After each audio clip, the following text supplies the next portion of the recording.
Salam, salam damai sejahtera bagi kita semua. Kita kembali bertemu di dalam ibadah kita, dan sebelumnya mari kita berdoa. Yang kami puja, yang kami sembah di dalam nama Tuhan Yesus Kristus, Engkau Allah yang baik bagi kami. Saat ini kami berdoa Tuhan, kami mohon urapi kami dengan Roh Kudus-Mu, supaya kami mampu memahami kebenaran firman-Mu. Teguhkan hati kami, kuatkanlah kami Tuhan, untuk menghadapi hari-hari hidup kami saat ini. Biarlah kuasa Roh Kudus-Mu turun memenuhi hidup kami. Bisa kami semakin percaya kepada Tuhan, bahwa Tuhan sanggup menolong dan memberkati kami. Berbicaralah kepada kami siap mendengarkan Engkau. Dalam nama Tuhan Yesus kami berdoa. Amin. Saudara, renungan kita pada kesempatan ini kita ambil dari Mazmur pasal 37 ayat 23 sampai yang ke-26. Saya akan bacakan. Tuhan menetapkan langkah-langkah orang yang hidupnya berkenan kepadanya. Apabila ia jatuh, tidaklah sampai tergeletak, sebab Tuhan menopang tangannya.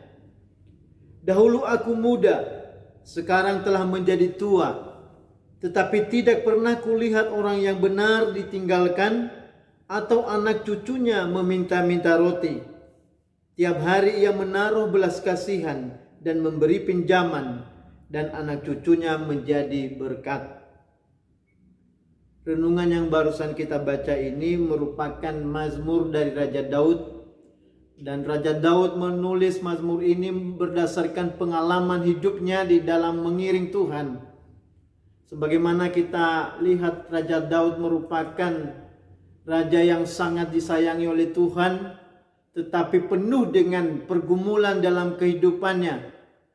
Ketika Raja Daud ditabis oleh Nabi Samuel, sekalipun sudah diurapi, tetapi tidak langsung menjadi raja dan duduk di takhta, tetapi diburu oleh Raja Saul sampai bertahun-tahun menderita, harus melarikan diri, bersembunyi dari kejaran Raja Daud.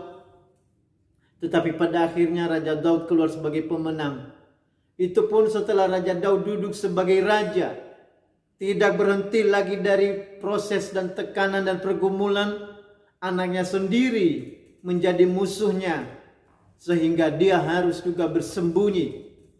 Di dalam pergumulannya, dia semakin mendekatkan diri kepada Tuhan, dan dia mengambil kesimpulan bahwa Tuhan yang menetapkan langkah-langkah orang, yaitu orang yang hidupnya berkenan kepada Tuhan. Saudara yang dikasihi Tuhan, ada kata-kata berkenan kepadanya. Kata berkenan ini sangat penting kalau kita membaca ayat-ayat yang lain, bahwa orang yang diperkenan Tuhan itu adalah orang yang diberkati. Lah, apa arti kata berkenan? Berkenan itu artinya merasa senang kepada, atau suka, sudi, disenangi, disukai. Itu kata berkenan, yaitu merasa senang, suka atau disenangi. Jadi orang yang berkenan kepada Tuhan artinya orang yang disenangi oleh Tuhan, orang yang disukai oleh Tuhan. Dan kita ini adalah orang-orang yang disukai oleh Tuhan. Dan kita memang juga harus berjuang supaya kita menjadi orang yang disenangi oleh Tuhan. Kenapa begitu, saudara? Karena ayat ini menunjukkan bahwa Tuhan menetapkan langkah-langkah orang, tetapi tidak sembarang orang, tidak semua orang. Yang dimaksud Tuhan menetapkan langkah-langkah orang di sini adalah orang yang hidup berkenan kepadanya.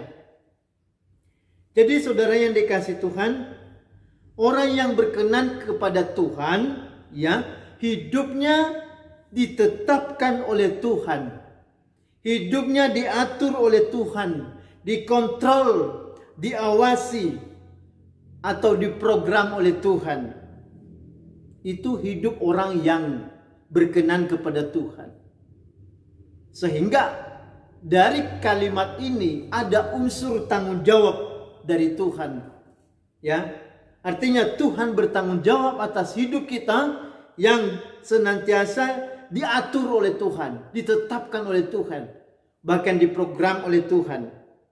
Sehingga Tuhan bertanggung jawab atas hidup kita. Dan kalau kita melihat ayat ini, apa contoh yang menjadi tanggung jawab Tuhan dalam kehidupan kita berdasarkan ayat ini? Ya, ayat 24 dia berkata, apabila ia jatuh tidak sampai tergeletak sebab Tuhan menopang tangannya. Nah, saudara, orang yang diatur oleh Tuhan, orang yang dikendalikan oleh Tuhan, maka sekalipun ia jatuh dalam pencobaan, tetapi tidak sampai tergeletak karena Tuhan menopang tangannya. Demikian juga kita saat ini, saudara. Di dalam menghadapi kesulitan hidup saat ini, maka sekalipun kita seperti kelihatan jatuh bangun di dalam persoalan kita, maka yakinlah jika kita orang yang diperkenan Tuhan, maka Tuhan bertanggung jawab menopang kita tidak sampai jatuh dan tergeletak. Tuhan akan senantiasa membangun hidup kita. Tuhan akan senantiasa memulihkan kekuatan kita.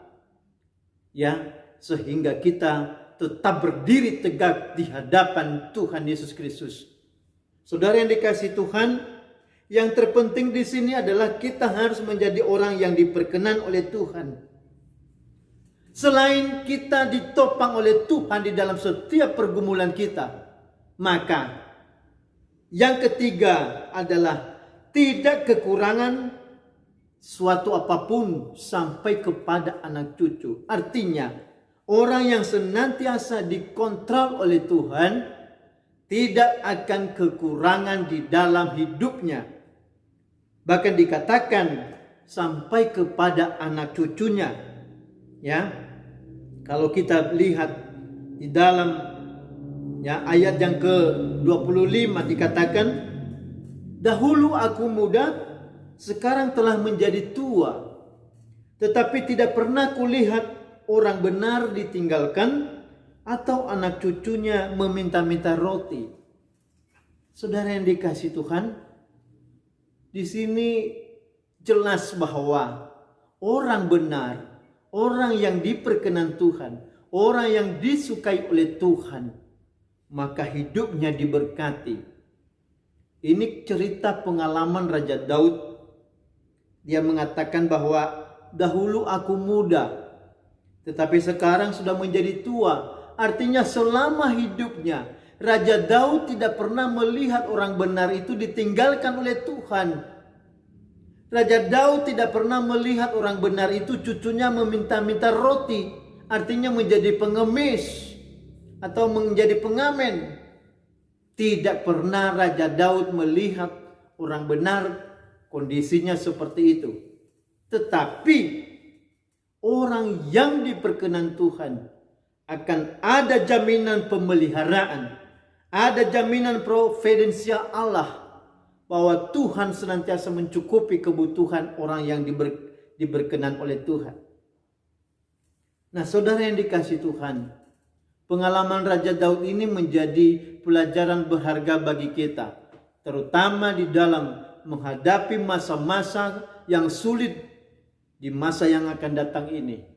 Sekarang saja kita sudah lihat bahwa lewat penyebaran virus corona banyak menimbulkan bencana, terutama bencana kelaparan di bumi kita ini.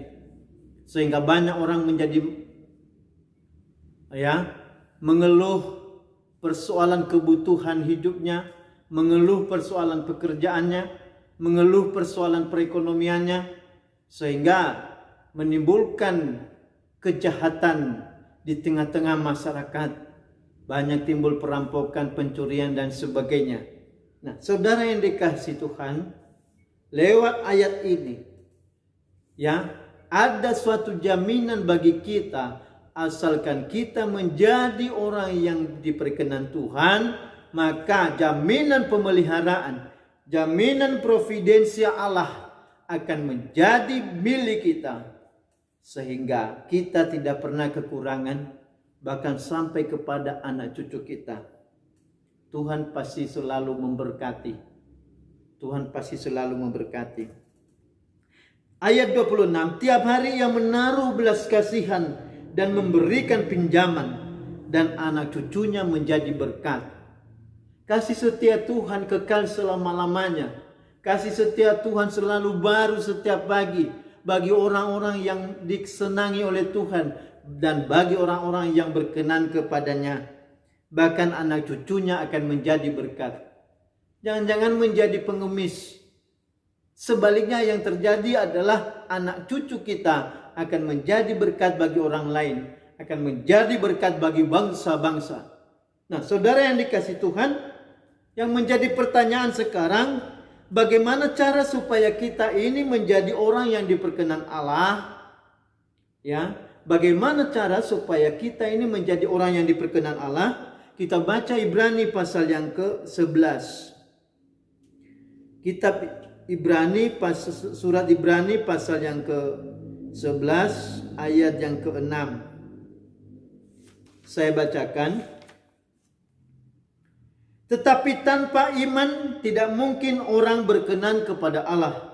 Sebab barang siapa berpaling kepada Allah, ia harus percaya bahwa Allah ada dan bahwa Allah memberi upah kepada orang yang sungguh-sungguh mencari Dia.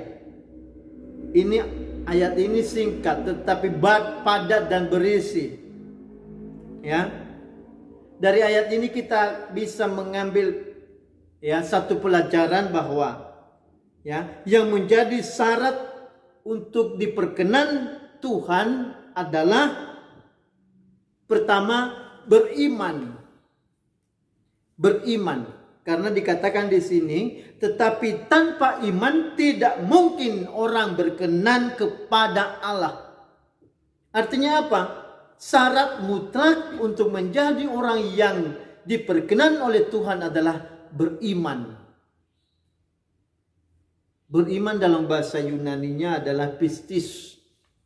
Ya, artinya keyakinan akan kebenaran.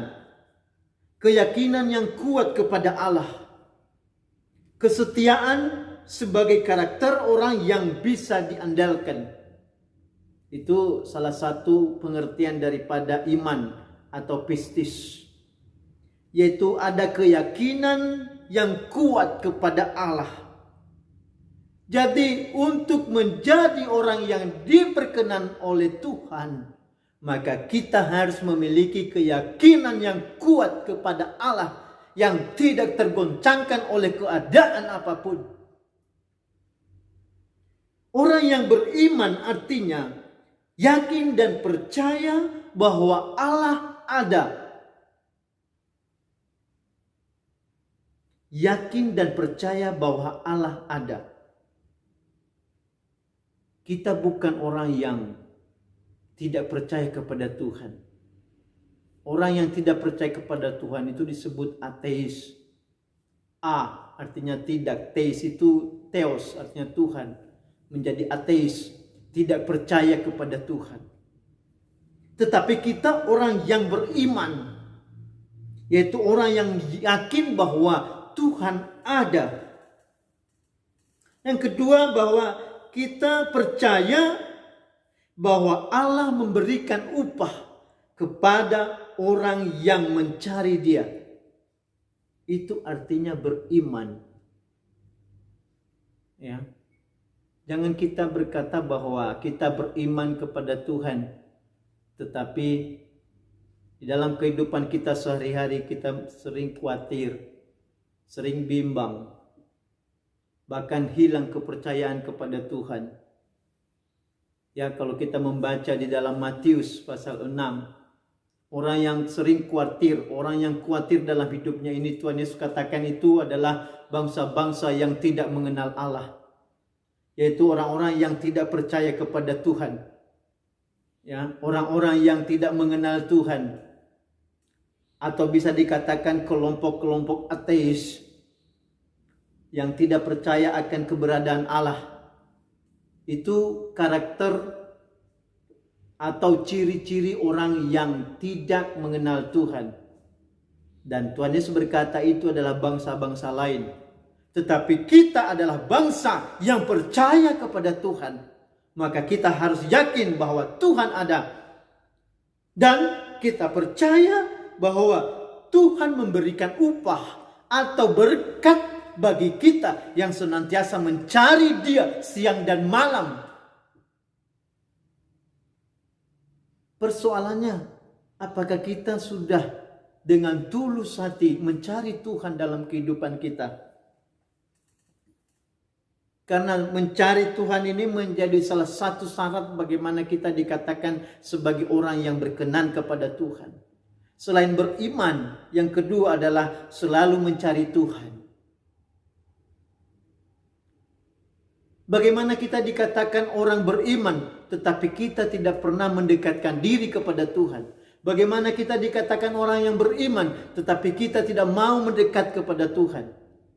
Bagaimana kita dikatakan sebagai orang yang percaya, tetapi kita tidak pernah mencari Tuhan? Karena kita sibuk dengan urusan kita masing-masing. Saudara yang dikasihi Tuhan, kita harus selalu mencari Tuhan. Karena kepada orang yang mencari Tuhan, disitulah Dia sediakan upah atau berkat. Bagaimana kita mencari Tuhan? Mencari Tuhan adalah lewat doa dan sembah kita kepada Tuhan. Ketika kita berdoa dan menyembah Tuhan, disitulah kita mencari hadirat-Nya. Kita mencari Tuhan lewat doa dan sembah kita. Kita menyanjung Tuhan, memuji Tuhan. Itu sebagai wujud bahwa kita percaya kepada Tuhan. Itu sebagai tindakan iman kita, yaitu dengan kita berusaha mencari Tuhan dalam kehidupan kita. Mencari Tuhan setiap hari, setiap waktu. Di mana Tuhan, Dia ada di takhta-Nya. Maka kita bisa mencari Tuhan lewat doa dan sembah kita. Dan membaca firman Tuhan. Karena di dalam Ibrani pasal 10 ayat 7, di situ dikatakan bahwa Tuhan datang dan tertulis di dalam gulungan kitab. Artinya, selain kita berdoa dan menyembah Tuhan, kita juga harus merenungkan firman Tuhan. Karena Tuhan datang dan Dia tertulis di dalam gulungan kitab, yaitu Alkitab kita. Saudara yang dikasihi Tuhan, sesibuk apapun kita dalam kehidupan kita sehari-hari, di dalam pekerjaan kita, di dalam mengurus rumah tangga kita, jangan lupa carilah Tuhan. Itu buktinya bahwa kita atau saudara adalah orang yang beriman kepada Tuhan. Maka yakin segala kebutuhan kita, segala keperluan kita, Tuhan sediakan dengan kuasa-Nya yang ajaib. Tidak kurang jalan bagi Tuhan untuk menolong kita, saudara. Tidak kurang cara bagi Tuhan untuk memberkati kita. Dia Allah yang maha besar.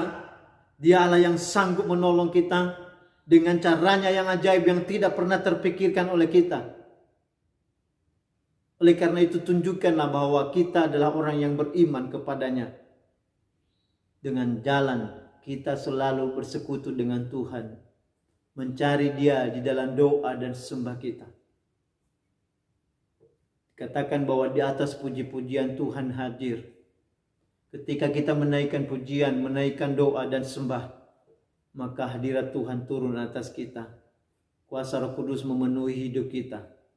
Dan disitulah kita mendapatkan kekuatan baru. Beberapa waktu yang lalu, saya sudah menyampaikan bahwa doa dan sembah itu harus menjadi pakaian hidup kita. Karena dengan berdoa, maka kita akan memperoleh kekuatan yang baru untuk luput dari segala persoalan hidup kita. Tetapi kalau kita tidak berdoa dan menyembah, maka kita akan jatuh ke dalam berbagai-bagai pencobaan. Supaya kita luput dari semuanya itu, marilah kita membangun mezbah dupa kita, menyembah Tuhan. Di mezbah dupa, kalau kita melihat tabernakel, maka di setiap sudut Mezbah dupa itu ada tanduk yang dilapisi oleh emas. Tanduk di situ berbicara tentang kekuatan. Kekuatan yang bersumber dari korban Kristus untuk bisa merobek tirai, menembus pintu tirai, masuk ke ruang Maha Kudus. Dari situlah nanti Allah berbicara kepada kita, yaitu di dalam tabut perjanjian di ruang Maha Kudus. Nah, saudara yang dikasihi Tuhan, ya, kita dikatakan orang yang diperkenan Tuhan apabila kita beriman, ya, dan selalu mencari Tuhan. Dan yang ketiga, kita menjadi seperti prajurit-prajurit Kristus. Ya, coba kita baca di dalam 2 Timotius. Dalam 2 Timotius pasal yang ke-2 ayat yang ke-3 dan 4. Ikutlah menderita sebagai seorang prajurit yang baik dari Kristus Yesus. Seorang prajurit yang sedang berjuang tidak memusingkan dirinya dengan soal-soal penghidupannya, supaya dengan demikian ia berkenan kepada komandannya. Nah, ini tulisan Rasul Paulus. Ya. Kalau kita melihat di dalam dunia perusahaan atau di dunia militer, dunia pemerintahan, di situ ada yang namanya pemimpin dan ada namanya bawahan. Di dalam perusahaan pun ada bawahan, ada pemimpin, ada direktur, direktur utama, ya, para manajer dan sebagainya, dan juga ada bawahan. Nah, saudara yang dikasihi Tuhan, saya yakin bahwa setiap bawahan di dalam perusahaan selalu mencari untuk diperkenan oleh pimpinannya. Di dalam dunia kemiliteran pun demikian. Para prajurit-prajurit atau bawahan-bawahan itu selalu mencari cara untuk diperkenan oleh komandannya. Sehingga apapun yang dikatakan komandannya selalu dikatakan siap. Siap komandan. Siap komandan. Itu tujuannya untuk diperkenan oleh komandannya. Di dalam perusahaan juga begitu. Selalu menyenangkan hati pemimpinnya, direkturnya atau manajernya. Kenapa demikian? Ya, kalau diperkenan oleh komandan, maka ada kemudahan-kemudahan di dalam hidup bawahan itu. Ada fasilitas-fasilitas yang diberikan oleh komandan. Ya, namanya menjadi kesayangan komandan. Pasti berbeda dengan yang lainnya. Rasul Paulus juga memberikan contoh itu kepada kita, supaya kita ini juga menjadi orang yang diperkenan oleh Tuhan. Maka dikatakan kita adalah seorang prajurit yang baik dari Kristus Yesus. Maka apa yang kita lakukan sebagai seorang prajurit-prajurit Kristus supaya kita diperkenan oleh Tuhan? Maka dikatakan di sini kita harus berjuang dalam hidup kita ini tanpa memusingkan diri dengan soal-soal penghidupan kita. Kenapa demikian? Karena kita yakin bahwa apabila kita sudah berkenan kepada Allah, maka Dialah yang mencukupi seluruh kebutuhan kita. Seperti yang tertulis dalam Mazmur pasal 30 tadi. Ya, dikatakan di situ bahwa orang yang diberkati Tuhan, orang yang diperkenan Tuhan tidak akan meminta-minta. Selalu disediakan upah atau berkat.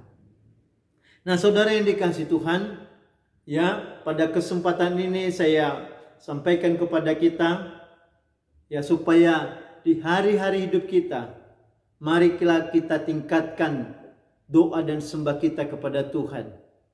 Biarlah doa dan sembah kita itu menjadi pakaian kita. Ibaratnya kalau kita tidak berpakaian, maka kita kelihatan telanjang dan dipermalukan.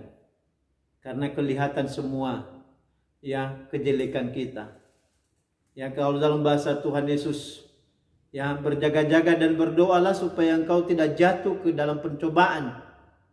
Ya, roh memang penurut tetapi daging lemah. Ini menjadi kelemahan kita, ini adalah daging kita ini. Daging ini kalau dalam pola tabernakel adalah tirai. Tirai yang harus selalu dirobek supaya kita bisa menembus ruang Maha Kudus dan merasakan sinar kemuliaan Tuhan. Jadi daging kita ini harus disalibkan, saudara, supaya kita bisa membangun mezbah tupa, membangun doa dan sembah kita kepada Tuhan. dan mengikuti keinginan roh kita, yaitu menyembah Tuhan. Nah, saudara yang dikasihi Tuhan, kenapa kita harus berjuang supaya kita diperkenan oleh Tuhan? Karena hari-hari hidup kita ini adalah hari-hari yang jahat.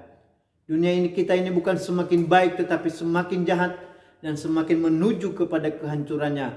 Maka orang-orang kudus harus tampil beda. Orang-orang benar harus tetap hidup sampai Tuhan datang yang kedua.